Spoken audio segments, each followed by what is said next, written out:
8 de la mañana con 7 minutos, 8 con 7 minutos. Saludamos ya a la ministra de Educación, María Brown, que nos acompaña vía telemática. Ministra, buenos días, qué gusto saludarle, bienvenida. Le acompañamos a Alexis Moncayo, quien le habla, Licenia Espinel. El Ministerio de Educación publicó ya la tabla salarial que regirá desde el 28 de octubre de 2022, esto es por las reformas a la Ley Orgánica de Educación Intercultural. ¿Cuántos recursos se van a necesitar para implementar este incremento salarial? ¿Los maestros cuántos se benefician? ¿Cómo se va a hacer este proceso, ministra? Buenos días, bienvenida. Licenia, buenos días Alexis, un gusto estar aquí y un saludo a todos quienes nos están acompañando. Efectivamente, como planteaba la nota previa, ya está publicado el escalafón docente rige y regula dos procesos que en este momento son sumamente importantes en esta reforma. El primero es aquel que se denomina la homologación o equiparación salarial, que tiene que ver con el incremento del salario de los docentes del Magisterio Nacional, que antes en la categoría de ingreso, que es la categoría G, correspondía al salario o remuneración de un servidor público 1, y con esta reforma pasa a ser equivalente al salario de un servidor público 3. Esto implica que el salario de la mayoría de docentes que están en esta escala salarial pasa de $817 a 986, que es el equivalente al servidor público 3, y correspondientemente este incremento en dos escalas salariales para las demás categorías del escalafón, que son de la G a la A, las que conforman la carrera profesional de los docentes de nombramiento definitivo.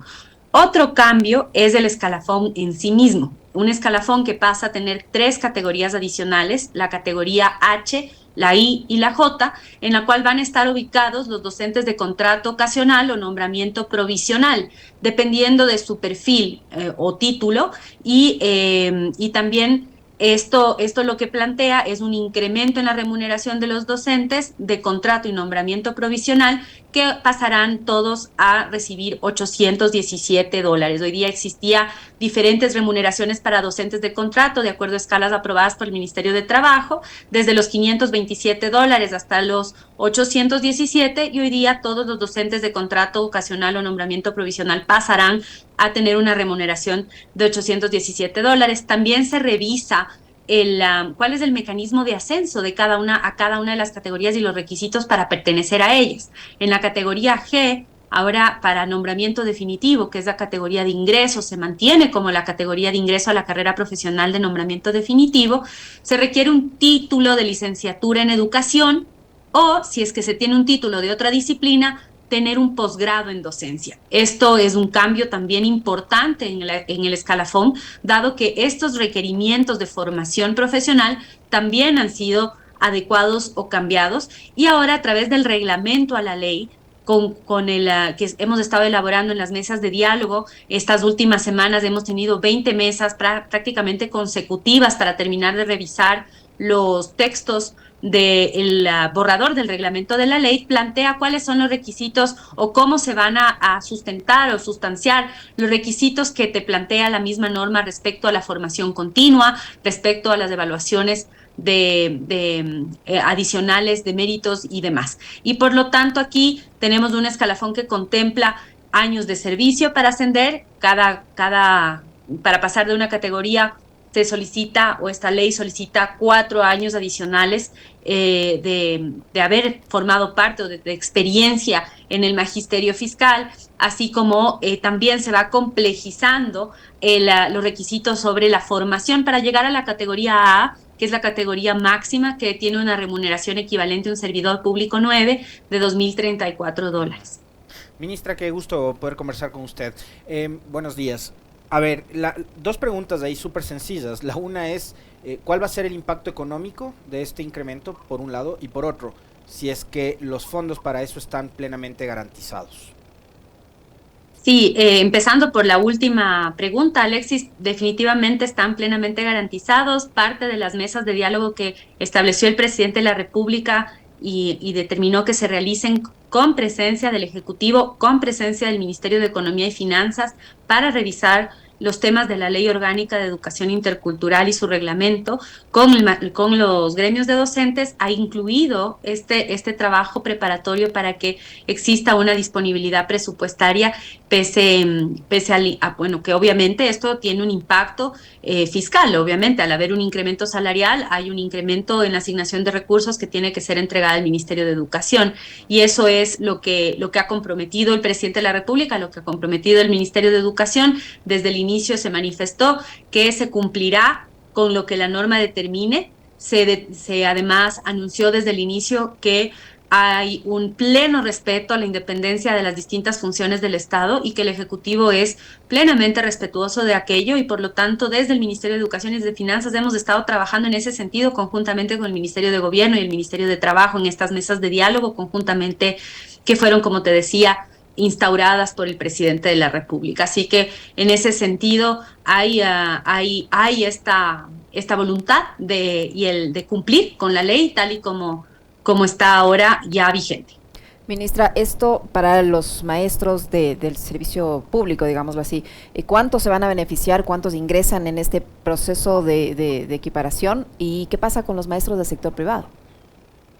Los docentes del sector público, es decir, los docentes fiscales, porque recordemos que los docentes del sector público también incluyen los docentes municipales, que son también ofertas educativas públicas, pero los docentes contratados por el Ministerio de Educación que forman parte del escalafón son quienes se benefician de esta o que son afectados por estas reformas, tomando en consideración que aquí tenemos un magisterio de más de 160,000 docentes.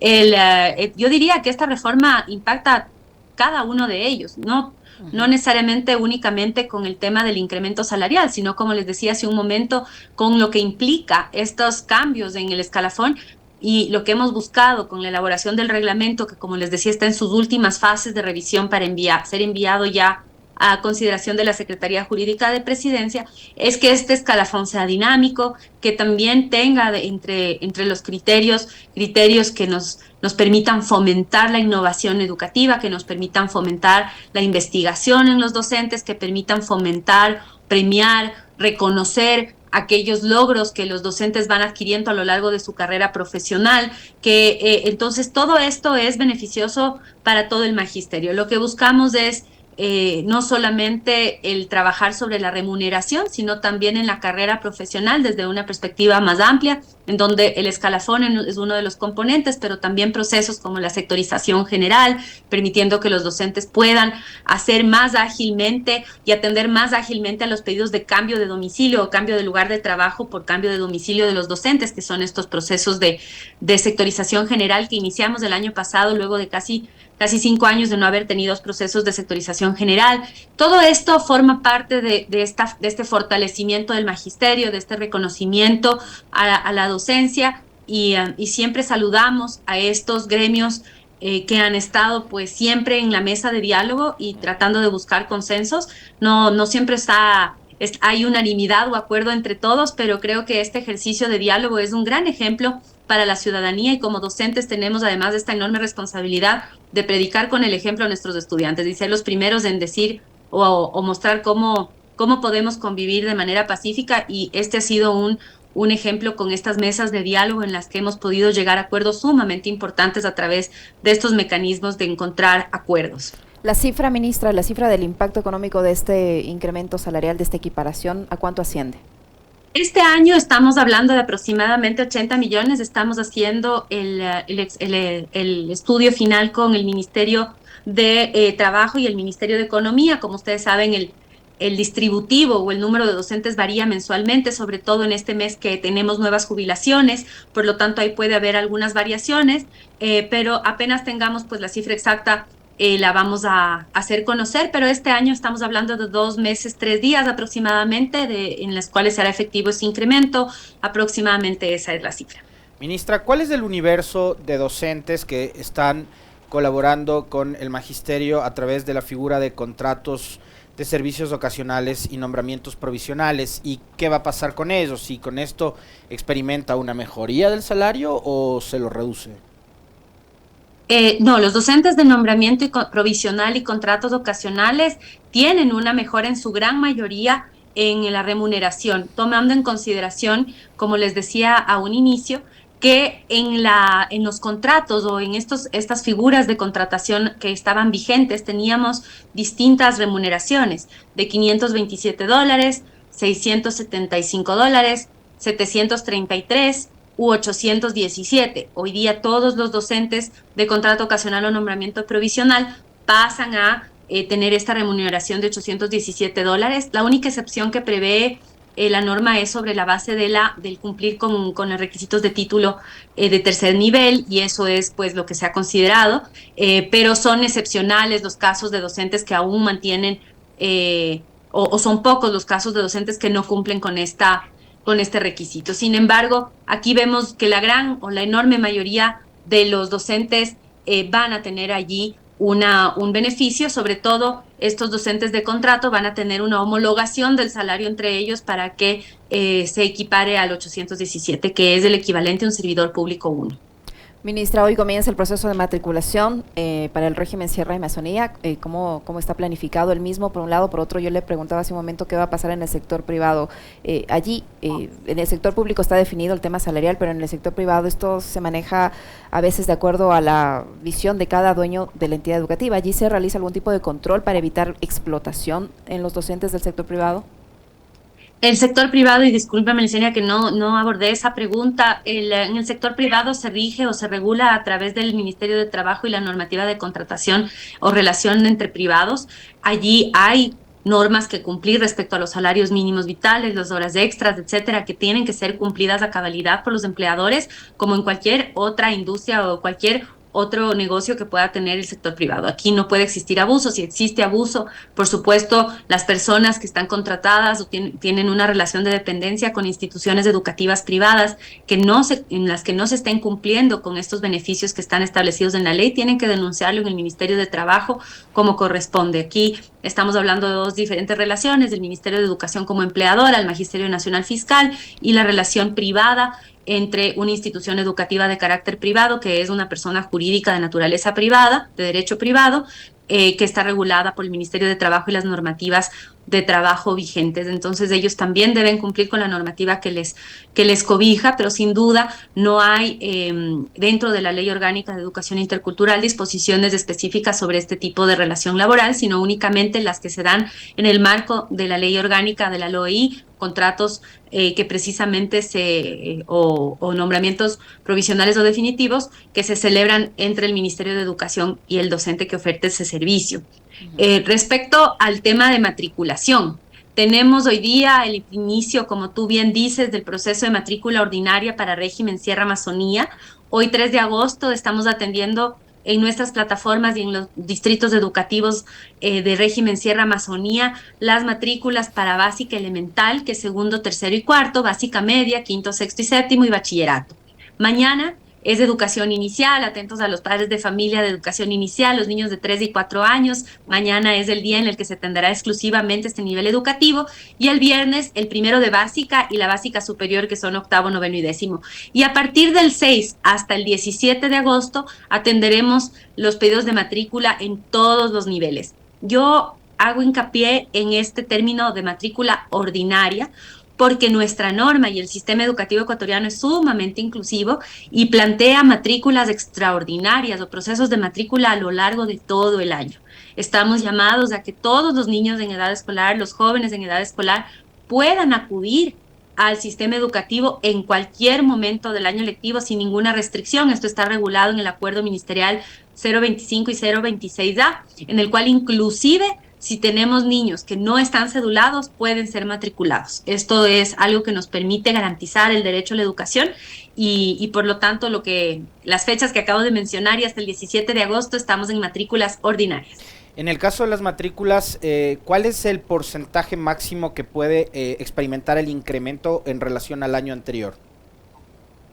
Normalmente tenemos un crecimiento que está vinculado al número de nacimientos que tiene el país anualmente, y vemos entonces que los cohortes de estudiantes a nivel nacional están en alrededor de 300,000 personas, siendo la costa el de mayor distribución.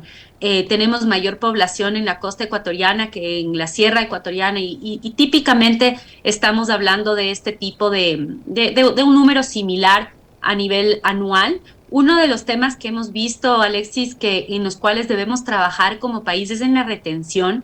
Vemos todavía que existe un alto nivel de deserción o exclusión educativa en cuanto a estudiantes de octavo de básica principalmente. Vemos que ahí es un momento en el que el sistema educativo pierde varios estudiantes. Esto tiene varias razones de ser, pero es algo en lo que estamos trabajando, buscar que en el octavo no tengamos a estudiantes que salgan del sistema educativo, sino que se mantengan a lo largo de toda la secundaria. Terminan la primaria, la gran mayoría de ellos, pero a nivel de ya la secundaria ahí hay un cambio. También vemos que no todas las familias optan por la educación inicial. La gran mayoría de familias deciden incorporar a sus hijos al sistema educativo para primero de básica, que es preparatoria, que es cuando ya realmente es por así decirlo, obligatorio para que puedan cumplir con los distintos niveles.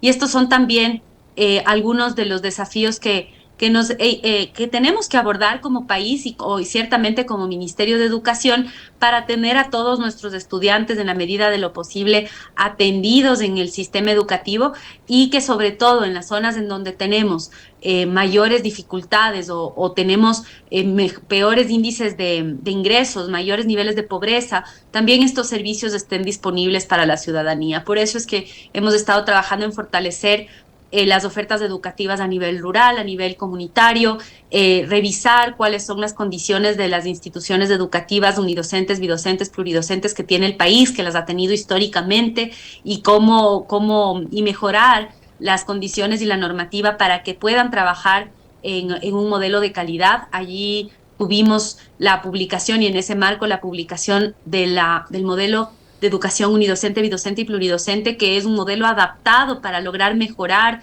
y atender a condiciones de instituciones que están en sitios de altísima dispersión geográfica y que por lo tanto requieren las familias tener alternativas, opciones cercanas a sus domicilios. Ministra, la plataforma por la que se puede hacer este proceso está en óptimas condiciones. Digo esto para evitar los problemas que se presentaron, por ejemplo, en el tema de la CENESID. ¿Y qué va a pasar con el tema de los uniformes, de los útiles escolares? ¿Se va a exigir uniformes? ¿Va a haber un tope para el tema de los útiles escolares? Y también, ¿qué va a pasar con las pensiones en el sector privado? Sí, la plataforma en la que se hacen los procesos de matrícula o traslados es la plataforma juntos.educación.gov.es. Hacemos un monitoreo permanente del flujo para también ir atendiendo cualquier dificultad que se pueda presentar. Si es que pues como en todo puede haber, siempre tenemos que estar atentos a posibles desafíos de la tecnología y la conectividad, pero estamos pendientes. Hemos tenido una muy buena, digamos, una buena experiencia con el proceso en régimen Costa, pese a que en Costa tenemos un mayor número de un flujo muchísimo mayor. Por ejemplo, para el tema de traslados, en Costa superamos los 120,000 solicitudes, en Sierra vamos más o menos alrededor de 70,000. Ahí más o menos vemos la diferencia en la demanda de la plataforma. Para eso está preparada la plataforma. Siempre estamos atentos con un equipo para que si se presentara cualquier inconveniente se solucione de forma inmediata. Respecto a lo que son pensiones, matrículas, al igual que en el inicio del año lectivo en Costa, ya están vigentes y en marcha la normativa o las regulaciones que tienen que ver con las pensiones y matrículas, un nuevo acuerdo ministerial que los regula, que establece límites para las instituciones particulares, unos nuevos límites que han sido también construidos de forma participativa. Este nuevo acuerdo ministerial ha tenido como principal objetivo fomentar la transparencia en la información hacia las familias, en un servicio privado también, pero buscamos que las familias tengan información clara, transparente, no solamente de cuánto van a tener que gastar en matrícula y pensión, sino los valores asociados, si es que va a haber cobros adicionales por otros servicios, que las familias conozcan el kit escolar de uniformes que se va a pedir en cada institución educativa, su valor y demás, para que puedan tomar decisiones informadas, que puedan planificar. Asimismo, ya este año tenemos el uso de uniformes escolares.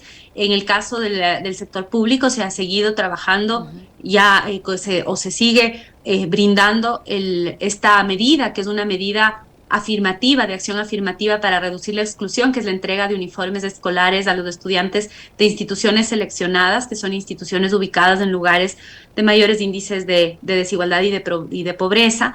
Esta es una medida que se ha sostenido a lo largo de varios gobiernos, es una política de Estado y eso es algo muy positivo. Siempre en educación, al igual que en otras áreas, el poder contar con algunas acciones que trasciendan administraciones y que se sostengan en el tiempo es de suma importancia, rescatar todo el camino recorrido y esto siempre poniendo en el centro a los estudiantes que son pues nuestro principal interés, ¿no es cierto? Nuestros niños, nuestras niñas, nuestros jóvenes son la razón de ser y por eso todas estas medidas como por ejemplo uniformes escolares, el tema que tiene que ver con libros de texto, el tema que tiene que ver con alimentación escolar tiene que continuar. Vamos fortaleciendo cada una de estas medidas. Ahora nos encontramos en un proceso de revisión de la composición de la alimentación escolar, buscando flexibilizarla, implementar mecanismos en los cuales se incorpore, por ejemplo, alimentos que contengan fruta, que contengan otro tipo de alimentos, sobre todo diversificar un poco la dieta en la alimentación escolar, que es una colación, un desayuno que se entrega en el sistema educativo nacional. Le quiero trasladar una inquietud de uno de nuestros oyentes. Ministra, me dice, por favor, preguntarle sobre el pago de la compensación económica por jubilación. Es algo que el Estado Nacional tiene como deuda desde más o menos 2018. Ya llegamos a agosto y todavía no se ha cumplido el ofrecimiento. Es algo que se arrastra desde el gobierno anterior. ¿Qué pasa con eso, ministra? Alexis, esto se arrastra de bastante antes del 2018. Hubo un periodo de tiempo entre el alrededor del 2013-14 que no hubo presupuesto, no se destinó presupuesto para pagos de incentivos jubilares. Esto generó una deuda histórica de aproximadamente 800 millones de dólares en pagos de incentivos jubilares que se retomó hace algunos años. Este año en particular hemos ya pagado 70 millones de dólares en incentivos jubilares en el primer semestre del año, tal y como estaba programado y comprometido. Hemos compartido estos cronogramas con los dirigentes, las asociaciones de funcionarios docentes y no docentes jubilados del Ministerio de Educación, los cronogramas y mantenido mesas de trabajo también con el Ministerio de Finanzas. El presupuesto que originalmente se ha asignado al Ministerio es de 140 millones de dólares para este año. El compromiso fue pagar 70 millones del primer semestre, se cumplió con ese compromiso. Estamos ya iniciando en estos días los pagos del siguiente grupo de los 70 millones y estamos trabajando continuamente con el Ministerio de Economía y Finanzas para buscar la posibilidad de incrementar el presupuesto anual y seguir reduciendo esta deuda histórica en beneficio de los jubilados. Uno de los énfasis que hemos tenido en el Ministerio de Educación es avanzar en la validación de expedientes, que es algo que está en las manos del Ministerio de Educación. Encontramos un ministerio todavía con un gran número de expedientes de docentes jubilados arrastrados históricos sin aprobación. Hemos puesto mucho énfasis en que estos procesos se agilicen, que se pueda revisar las razones por las cuales algunos expedientes más antiguos no estaban ya validados y por lo tanto también ir cubriendo primero con aquellos docentes que se jubilaron antes, es ir cumpliendo con estas normas que establece también el Ministerio de Trabajo para la priorización en los pagos,